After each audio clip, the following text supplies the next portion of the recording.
Welcome to the Neutral Grounds podcast, where every opinion is unbiased and every joke is on the house. We got another banger for you guys today. We also have our second female guest who's going to be joining us on the podcast today here in just a moment. Now, to all you guys watching out there, make sure you hit the like button, make sure you hit the subscribe button, and bang that bell notification so you don't miss any of this fire content coming your way. And we have a pretty interesting topic. I think both men and women are going to be highly interested in. Without further ado, we're going to jump right into it for you guys. What's up? Hey, okay. What's going on? I was hoping you didn't have too many problems joining the link, but I'm gonna go ahead and let you introduce yourself. Tell everybody your name, where you're from, and a little bit about yourself. Okay. My name is Tanisha. I'm currently in Des Moines, Iowa. Single mom of 2 boys. I am a licensed practical nurse.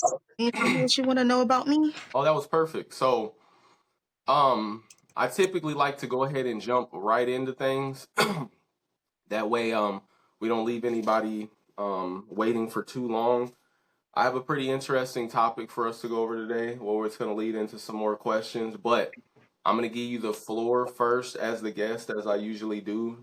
And the question that we're going to start off with is, when is it okay to deny your significant other of sex? You want me to answer that one, huh?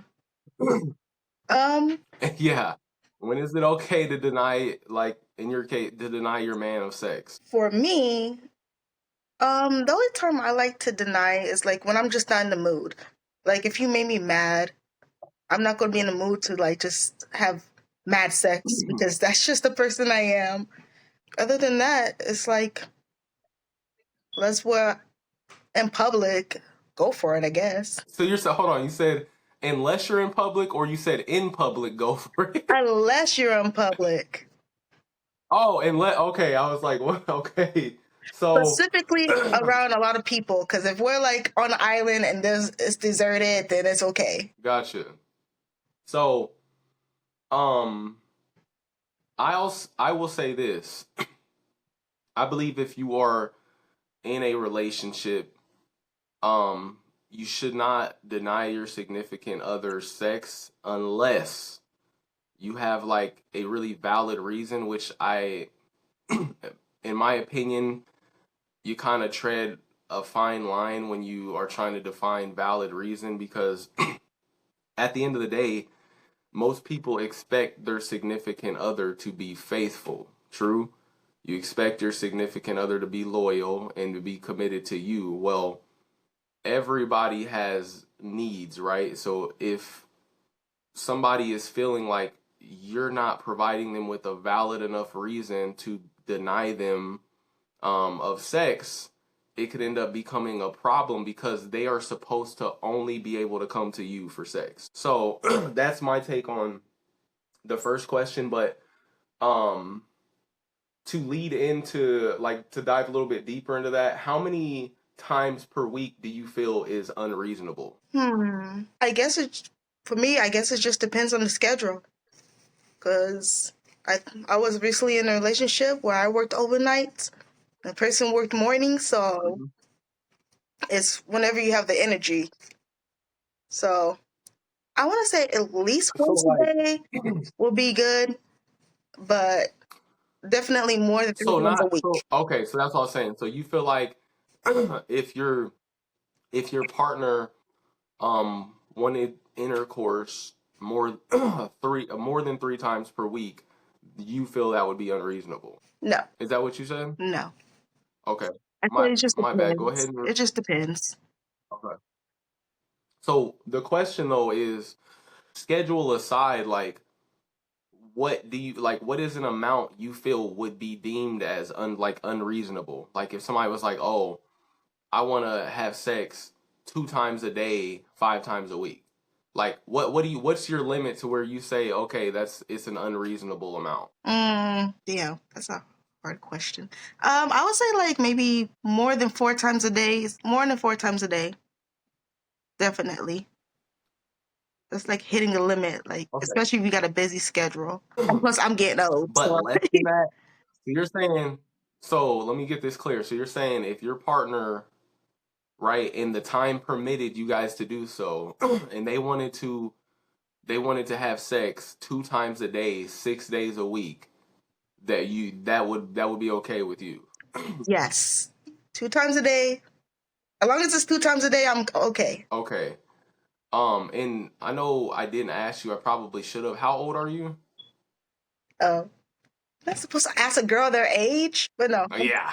But the I'm reason why 33. it's important in this discuss, you said you're how old? 33. Okay, so the reason why it's important in this discussion is because like if I was to have like a young lady who's like 24, 25, they're probably going to have a different drive than somebody who like let's say if I had somebody on who's like 39 or 40. You know what I'm saying? Like it's not their answers are probably going to be different. Well, yeah, that's why I But speak for myself when I say this stuff because, when you're young, you don't have a lot of responsibilities. But as you get older, your responsibility pile up, especially when you start to hit your 30s, your body's not working like it used to be, especially after having kids. It's like a whole big change. I would say for me unreasonable.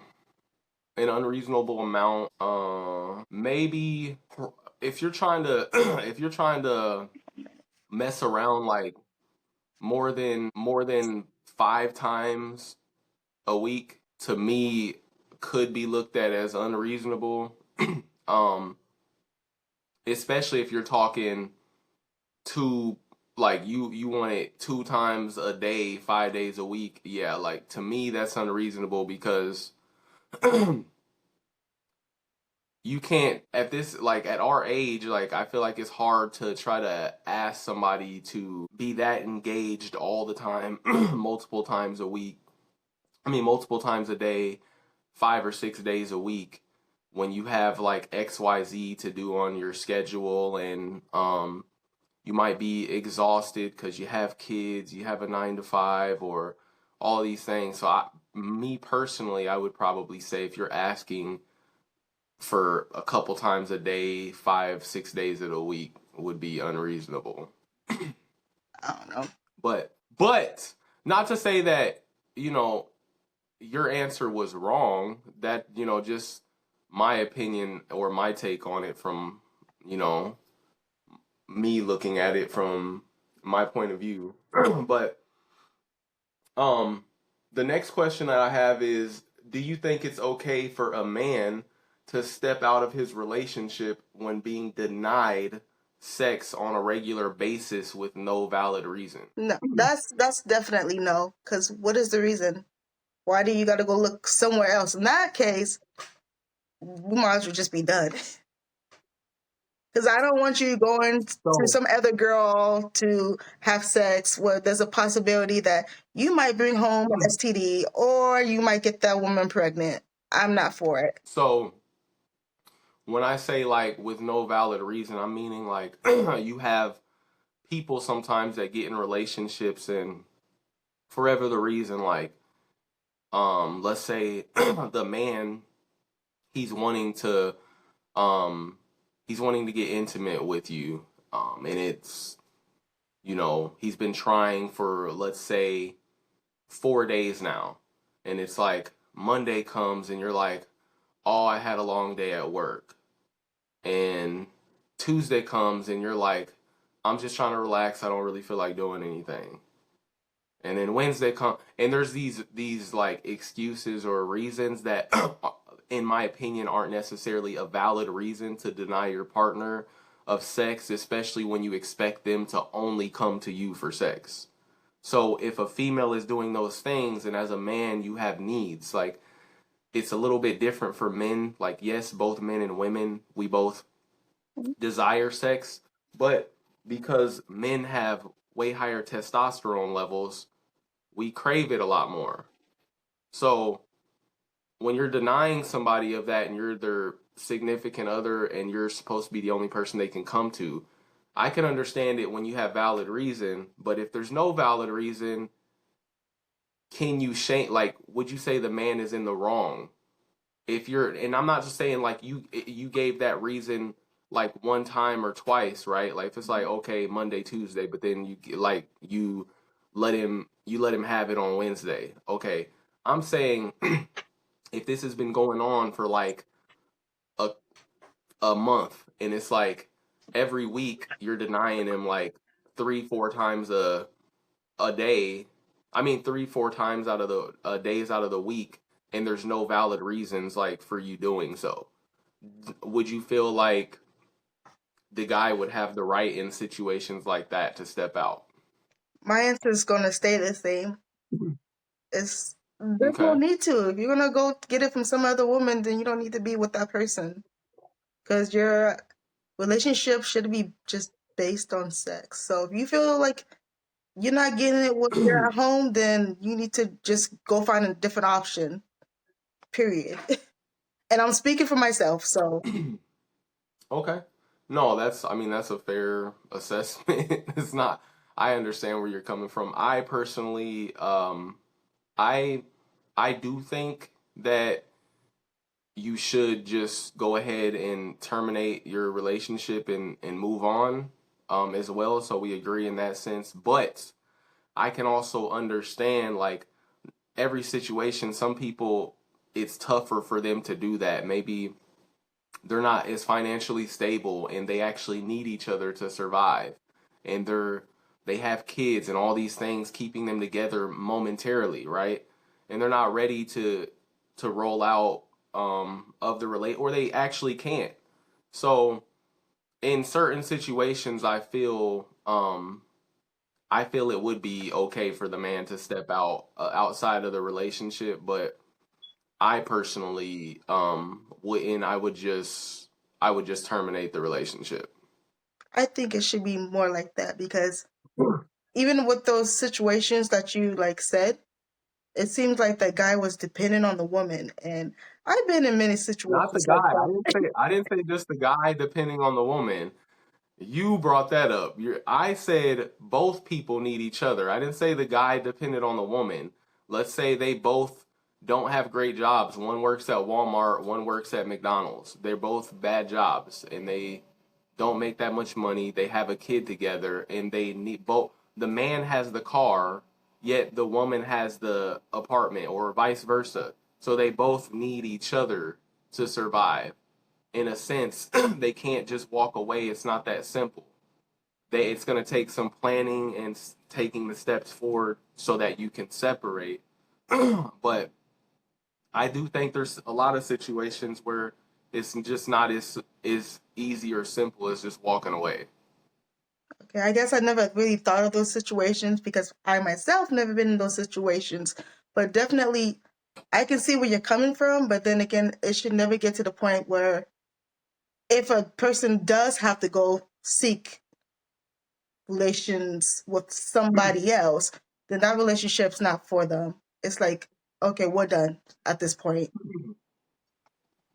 Yeah, And then be I'm planning with to you move on that. away. Yeah, I mean, I'm with you on that. At the at the root of it, I believe you should just terminate the relationship as well. So we'll move to the next question I have here, which is what are the three most important things in a relationship? Okay. Trust is a big one. Financial is another one. Financial stability. Yeah. So you said, so Trust, you said financial. I'm having a hard time thinking of trust that and one. financial stability. And love, of course. So love, trust, and Okay. financial stability. Yes. I would also say trust. Um, I would say because finances are the at least one of the biggest reasons for failed relationships. I would also say financial stability. Um, so trust, financial stability, and for me, I don't like saying love because I feel like love is never enough to keep a relationship. I'd probably say ambition. And what I mean by that is like you got to be somebody that like sees a bigger picture, creates a bigger picture, and you're trying to work towards that bigger picture. Like, so somebody who's motivated, maybe ambition or motivation for me. Mm, okay. And ooh, to piggyback off of that, what's the biggest reason, in your opinion, why most relationships fail? Trust. Trust. So out of the three that you said were the biggest reason they succeed, trust out of those would be the biggest reason they fail. Yes. And elaborate on why you feel trust would be the biggest reason that a relationship would fail. A relationship built on lies, it's just not a relationship at all. Like I've been put in many situations where I was in a relationship and I'm being accused every time I go out the door of being with another man. And that gets like overwhelming, that gets frustrated. And then if I'm thinking you're thinking I'm cheating, then I'm thinking you're cheating. And especially if you have like, I say the biggest one for me is like social media. You know, a lot of us have Mm-hmm. social media nowadays. And I feel like that is the big break, the big breakup of all breakups. It's when somebody has a social media because that's when everything starts. You know, when they start cheating, they start lying, they start trying to cover up conversations that probably didn't even mean nothing. Or like another woman try to message them and they're like So, trying to message back, but like for me, I don't think you should even entertain another woman if they're like messaging you out of nowhere. So I guess that's just me. okay. Go ahead. So, do you feel like, based on what you said, like, because your comment was you feel like the man shouldn't even entertain the woman, meaning you think he shouldn't even respond, correct? Yes, because I can't Even if it was trust you to. I don't trust the girl, and I definitely would trust you if you're responding back. So right. So, what that tells me is you need to do, you need to work on self because it sounds like you've had some bad situations in the past that are making you feel insecure about certain things that you not necessarily should feel insecure about because you should have enough trust in the man that you chose to be in a relationship with, lay in bed with, that he's going to be loyal to you. And if you don't have enough trust that he's going to be loyal to you and he's going to make the right decisions, even if it comes to talking to another woman in his DMs, if he's gonna not gonna be respectful, you shouldn't be in the relationship anyway. Because I mean, what are you doing if you can't even trust your guy to associate with another woman? Like you don't even trust him to have a discussion. Like for instance, I mean, for me anyway, if I'm in a relationship, I really don't care. Um, who you like talk to or whatever, I'm gonna trust you're gonna do the right thing. And I'm also I'm a confident man and I know that um my thought process behind it is if he can pull you, he can have you. Like so I'm not gonna stress or I'm not gonna have distrust for you for no reason because of my own insecurities. Like I'm gonna trust you to make the right decisions, to say the right thing to the like even if you're talking to males or whatever, like unless you gave me reason not to.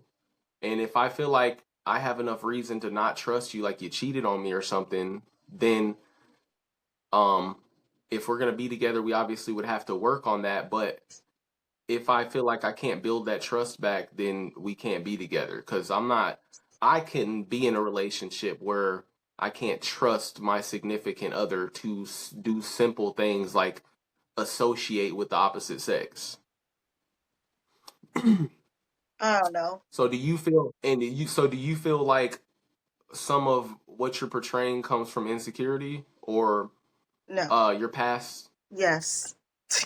Definitely. It's like, it's not an insecurity because there's nothing. It's just like you say, it was from my past.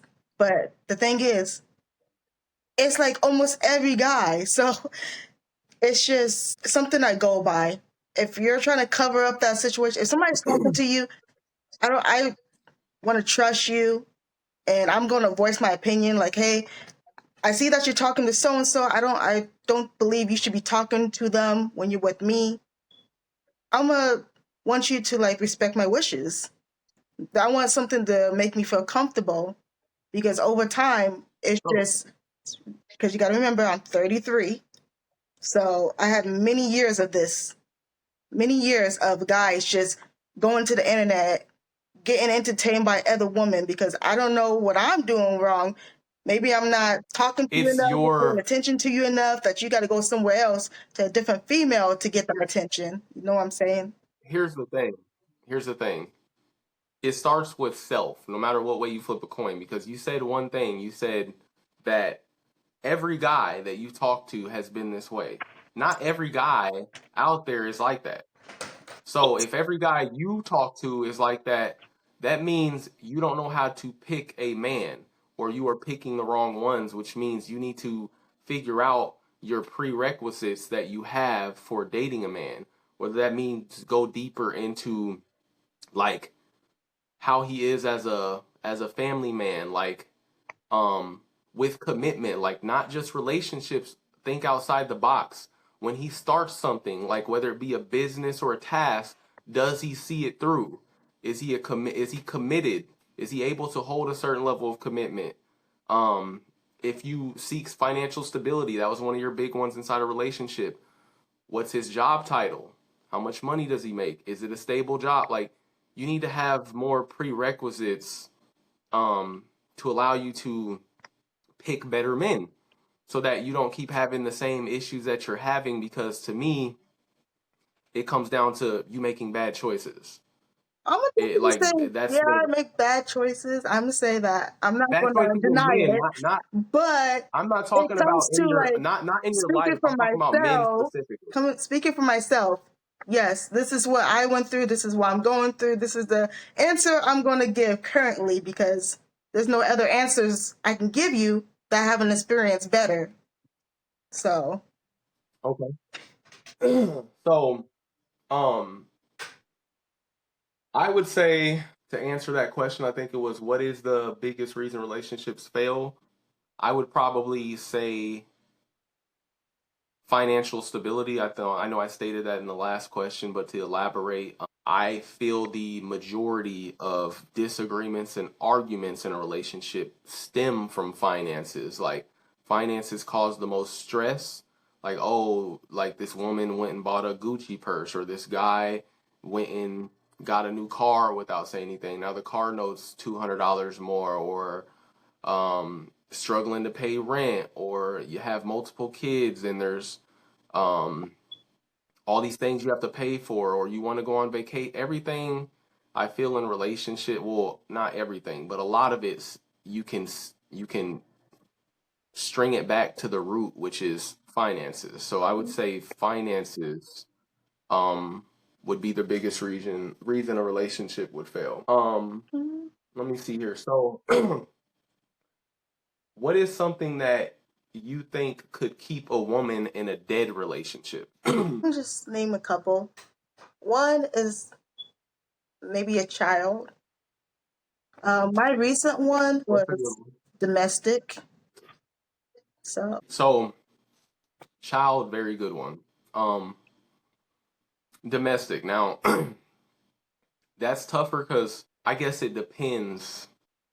Okay, so um, not to like not sound empathetic or anything like that, but just coming from somebody who doesn't know, hasn't been in a situation like that, what what would make you stay or force you to stay in a domestic relationship where somebody's beating your ass or putting hands on well, it's just, you're scared. It comes to you? like a point like a person's threatening your life. So Okay. the And so when police you don't say do scared nothing. or they're threatening you said what? The police don't do nothing unless there's physical evidence. Um, a restraining order really doesn't do nothing unless that person was found. Yeah, pretty much just being scared.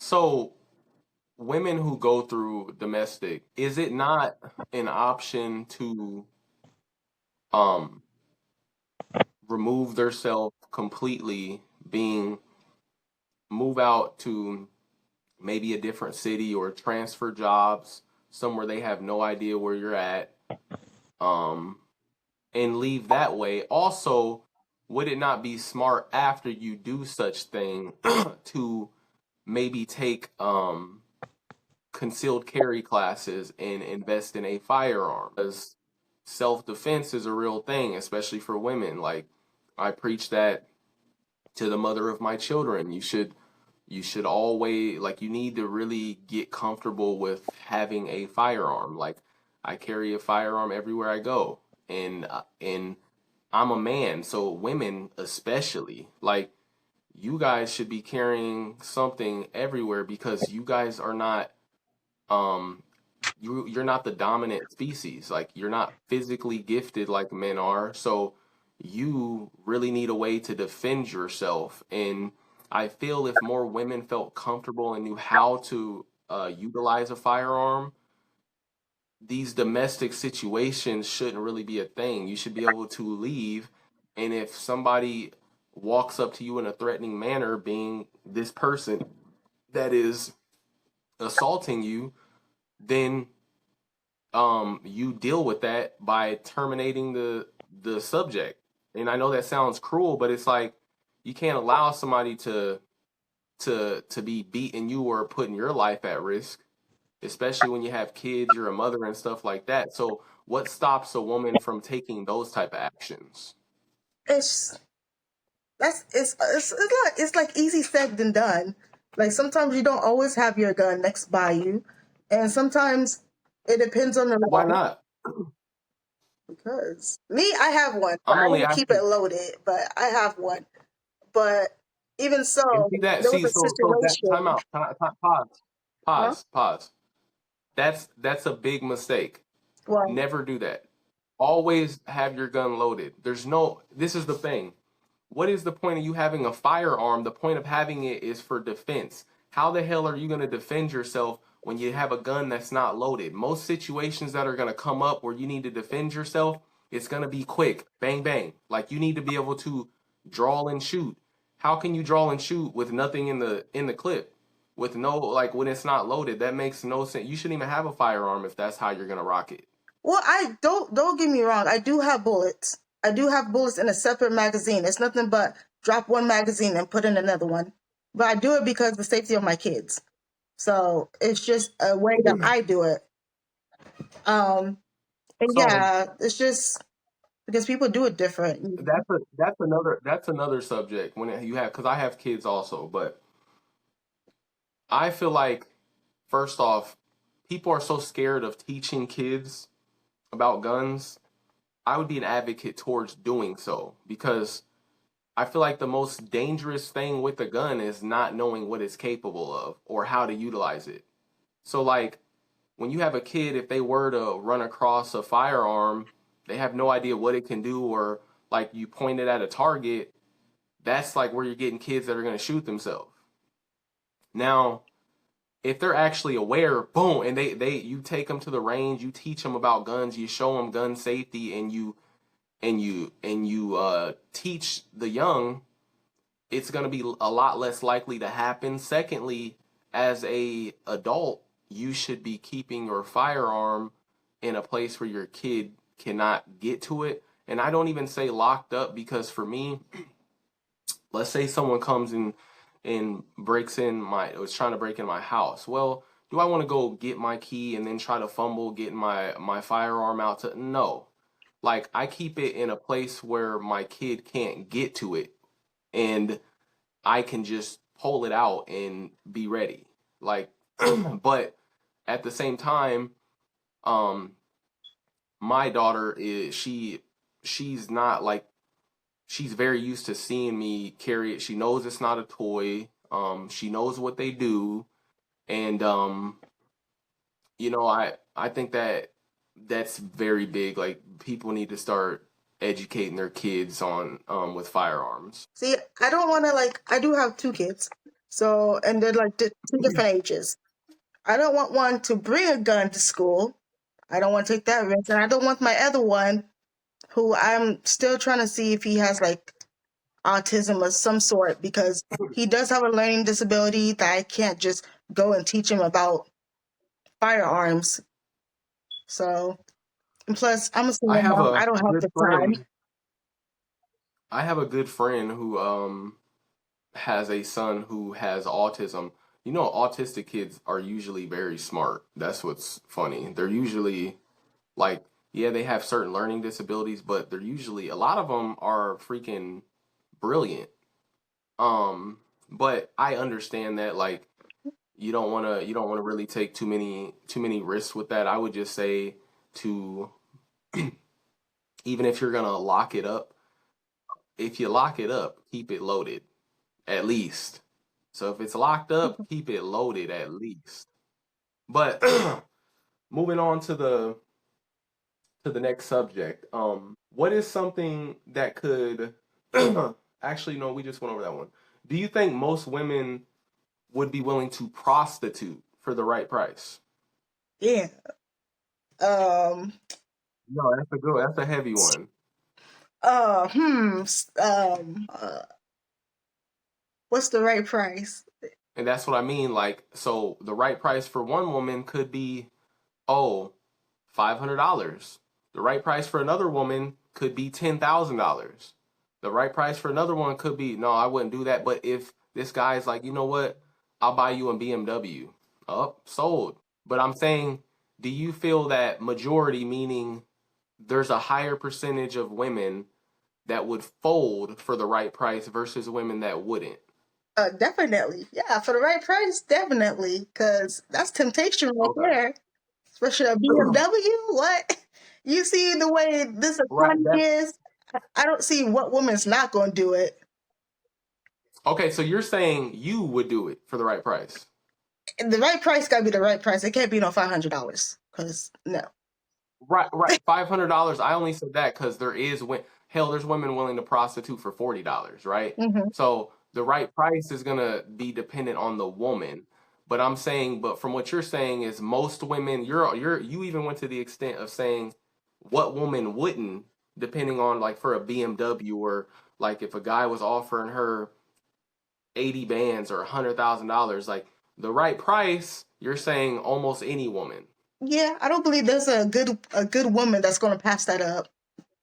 Even if they're like a good girl, I don't think they're going to pass that up. I respect you for even being honest about that because some women you talk to are really delusional. Like, and it's not to say like whether this woman like any specific woman, but the general consensus is like yes, most women would be willing to sell themselves for the right price, and that's just a fact. Like they would, and I agree with you 100%. And it's not to say that yeah, the price might be higher for others to do it, but let the right price come by, and they're willing to do it, or even if it's to put themselves in a position like if they want to they're making 45K and there's a job opening for 100K a year and the CEO of the company has a crush on him and he's trying to sleep with the girl. Form of prostitution. Like are you willing to sleep with this man to get that 100K a year job?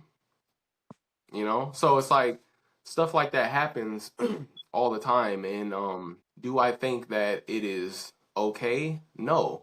But do I think majority of women would do it? Yes. Guys do it too. Let's not, yeah. Girls and guys do it. Well, here's the thing. There's always outliers, right? But I would say the difference is because I say this all the time. Men are sales reps and you guys are customers. And we most of the time we approach you and we try to sell you the best version of ourselves or a dream to get you to buy into us. That seems about right. So so with women, because you guys aren't approaching men, there's outliers, but most of the time, generally speaking, that's not how the world operates. So there would be less men to even ever have that opportunity because women don't have to pay men to do anything because we're already willing to sleep with you. Does that make sense? Like you don't have to offer that. So a man doesn't have to really prostitute most of the time because he's willing to sleep with you for free. Whereas women, they're willing to prostitute because they have so many options because men are selling themselves to you and presenting themselves to you. You have so many options. It's like, well, what's gonna make me pick you over him? Are you bringing money or are you bringing this to the table? This car? That's why I say like it for men. It's not it's a lower like. There's more men who don't do that versus who do, and what women there's more women who will do that versus who don't. Mm, So would you disagree? You would disagree? yeah. Okay, fair. At least I mean, cause yeah, like I it's don't want to just that's sound just racist, how. but there's been like, I don't know. There's been like many times I came to a situation where they're like Hispanic, came to America, and they marry these women that are like older white women. So Mm-hmm. yeah, Yep. I'm gonna say that's a form of Yeah. prostitute. No, that's why that it is, and I agree with you. That's why I said there's some men that'll do it, but it's just the numbers. The numbers are gonna lean like there's gonna be more men who don't do it than who do it, and like you're talking about immigrants trying to get a green card. Like there's way more Americans than there are like immigrants trying to get a green card. So, but Sugar mama. to move on to move on to the next question, um, would you say money can turn a good girl bad? Yes, I like that absolutely, question. absolutely. Elaborate just a little bit. There's a lot of good girls out there. I'm not gonna lie, there's a lot, but a lot of them are struggling. So, put in the Mm-hmm. right position, they're gonna have to do some bad things in order to like succeed in life. A good girl cannot stay good for long. I'm gonna say that. For instance, I was a good girl, Now, but now I'm bad because I was put in situations that made me bad. so here's the thing. Only reason I disagree is because I believe everybody has a choice. So yes, it could be it can more be more tempting. Um, it would be the easier road, like to get to from X to Z faster if you take the bad girl route and do some bad things to get there. But do you have to do that? No, I don't think you have to. It's a choice. Just like There's a many man, like for situations instance, that good girls are put in that makes them bad. no, right. But I agree. I do think money would make good girls bad in a lot of cases. I just feel like it's not so much of they don't have a choice or they're put in a situation where it's like they have to. Mhm. I feel like they choose to because it's the easier route. But money can And make a good I girl bad, just to let you know. right no, yeah, I agree.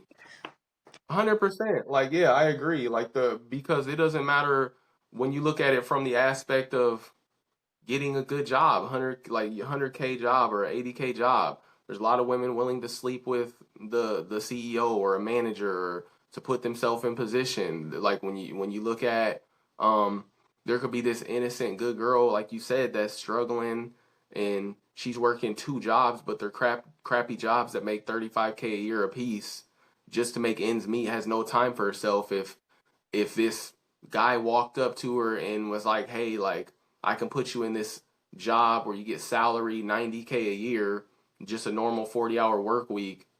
Um, I just need you to bust it down for me." Like a lot of the times that good girl is just gonna be like, "You know what? F it. Like I'm sold." So I get it, but I was just saying they don't have to do it. It's still a choice. Like nobody's putting a gun to your head and saying if you don't do this, you're dead. I guess it just depends on how you look at it, because sometimes it does go to where it's your life. So How would it not be a choice? Out of curiosity, explain no, that to me. everything's a choice. How would Everything's a choice. Your life is right? based on Okay, cool. choices. So Right. Okay, so with that being said, do you think women marry for financial gain more than love? see, I gotta speak for myself. I don't know about other women, but So no, I want your opinion, your self opinion, and then after that, give an opinion for like the general consensus of women, just women in general. After you give your opinion for yourself. well, I want to say that's hard because now it's a world built with equal. I'm gonna say no. I'm gonna say no. Women do marry for love. If it's about money, they lied. So you say, and are you speaking right now for yourself or for majority of women? Definitely for myself, but not too many men And what about nowadays for work, majority of so women? it can't be about money. Okay. So for you, it's more about love, but you said for most women, it might be more about financial gain. No, it might be just love because not too many men that I know want to work. There's a lot of people that don't want to work and want to live off the woman. Well, so when we look at numbers, right? Mm-hmm. When we look at numbers, which don't lie, more men work than women. So that would actually be false. That's where it goes to the choices you make in choosing men, because majority of men, more men work than women. So that wouldn't even be possible for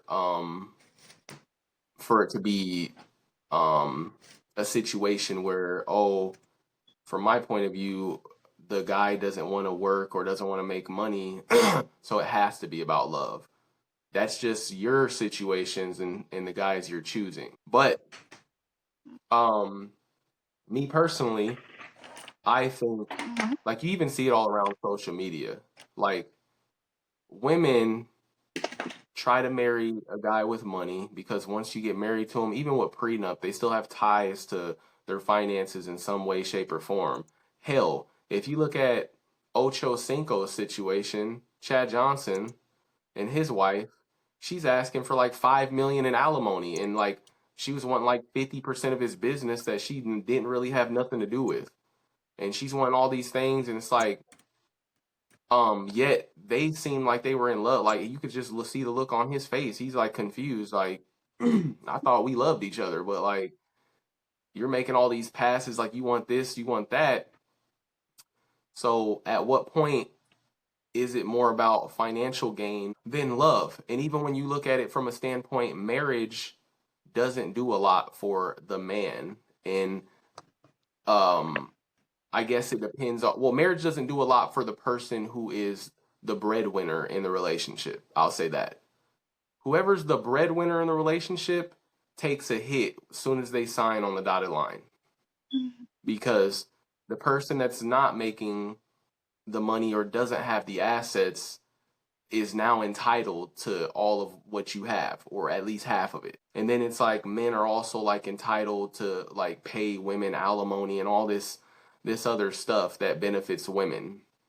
So, I do think a lot of women marry for love as well, but I think those numbers are a lot closer, if not leaning more towards financial gain than people realize. um, so let me see. That was actually a really good question, but now we're getting down to the last couple questions of the podcast. And I have to ask these one because like I see this is a topic on YouTube. I see a lot of guy like they gets a lot of motion. The infamous question: does size matter? Relationship With sex, yeah, I mean you don't have to be in a relationship. Just sex in general. Does size matter? in general, hell yeah. Hold on. So there's a difference in a relationship and not? Explain, elaborate. 'Cause this is interesting. Elaborate. Okay, for a relationship, I want to say there are some women willing to just be in a relationship because what you just said. Maybe it's just for the money. Maybe it's because of love. You can have a sexless relationship. Now, if it's just in general, if you're having sex, you want to be pleasure, right? Otherwise, what's the point of sex? Right. So I guess the question's not whether they would stay because size, it's does size matter in a aspect of, do you feel like as a woman you can be pleasured by a guy, um like a guy that's would be deemed as small or average size versus a guy that's would be deemed as big? Like, not necessarily would you stay, like, does size matter in that aspect? Can you be pleasured by either or? See, that goes with every woman's different because Right. some But I'm women are talking like about, this, some women are like this. It's like not every dick is going to be perfect inside of you, I want to say, or for a woman. So, yeah, like if right. it's like this big and then you're trying to have sex, no, it's not working. That's not going to make me want to have sex with you ever again. Unless you're good at, Right. I don't know if I can say it. Other Can things. I say it? Yeah, you can say it. We're about 50 minutes in. Yeah, you're fine. Okay. Say if a guy was good enough to eat like pussy. If he's good at eating pussy, then Right. good. We can use sex toys to make up for what he lacking. But he's not good at anything like eating the pussy or fucking me. Then I'm like, no, I'm not coming back for this. I'm not having sex with you. Why? To torture myself? But then I think it's the Okay. same with the guy too. If the woman's vagina's too big, you think that guy's gonna want that girl? You know what? You're right. You know, you said something that not I actually don't hear. I don't think I've because I've seen these convos on YouTube because they're pretty popular. Um, that was a very valid point that you made that I haven't heard anybody make. The size probably would matter depending on the woman because also the vagina is not going to be the same. Every woman's like certain. Some women are going to have smaller vaginas, some are going to have bigger vaginas, and that's just the same as a man. So like, if you end up getting a woman that has a bigger vagina and you're not as equipped, like yeah, that situation's probably going to suck because now you're going to be falling into a crater, like going into the Grand Canyon, and it's just like it's not going to work for either of you guys. Right. So that was actually a good point. Is there a such thing as um too is there such thing as too big to a woman? Absolutely. Okay. Okay, so there is a such thing as too big. And to you, what would you deem as too big? Hmm.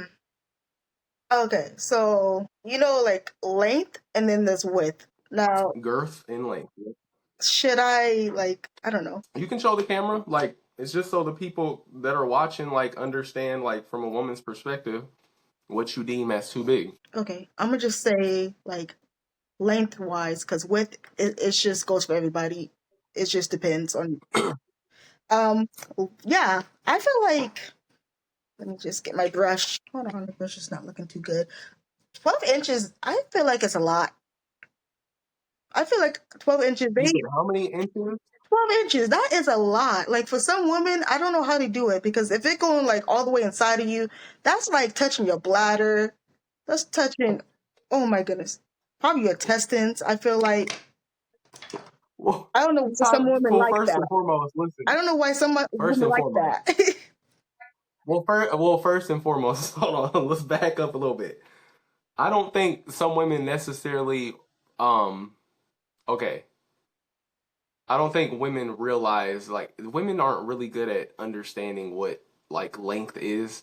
First off, just so a woman like you can get some like understanding to this. I think like the biggest guy in the world, like I think measured in at like 13 and a half inches or something. So when you guys say 12, I highly like the amount of people that would be 12 inches in the world are so minuscule, you're not running into that. So like if you're talking to I'm almost wondering if even smaller would be deemed as too big for you and you threw out 12 inches like that was just like there's a lot of guys out there that are 12 and it's like that's too big. It's like there's not a lot of guys out there that are 12 inches. Well, for like Africans and Indians, But that's a whole different story. 9 inches is good for me. 9 inches, 9. okay, so 9 inches is what's good for you. Yes, Now, for me. what is okay? Right. So for you now, um, what would be deemed as too small? How small is too small to you? 6 and below.